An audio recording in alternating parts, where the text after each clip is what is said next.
Highly anticipated, a debate on accusations and defense. You supported this bill. You voted for it. We plead guilty to trusting the government. We plead not guilty to having anything to do with the proclamation of a particular clause to facilitate a particular action. A debate on conspiracies.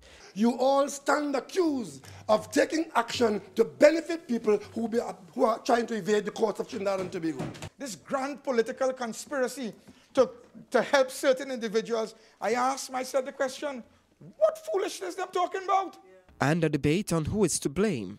Of all the things this government has done, this is the worst that they have done today. If there is blame to be ascribed, the blame must ascribe to all members of Parliament.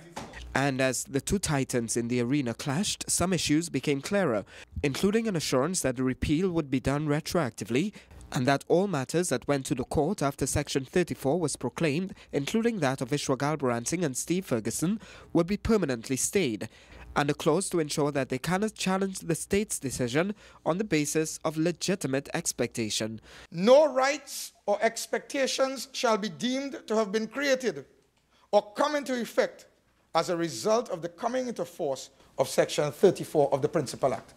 But then some things too became more cloudy, Dr. Rowley reading a statement issued by the COP that seemed to suggest that the cabinet process was breached and that the decision was made by a few.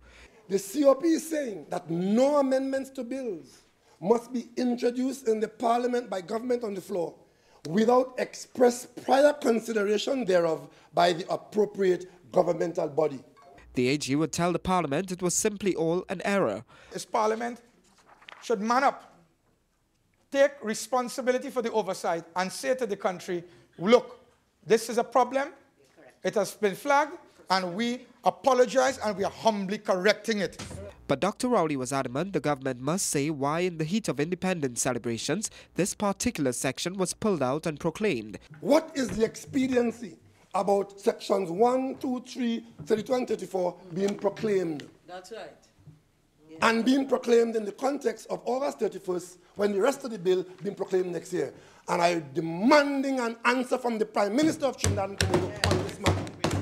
Just like the original bill, the proposals by the government to ensure the retroactive amendment is effective also requires a special majority of the House.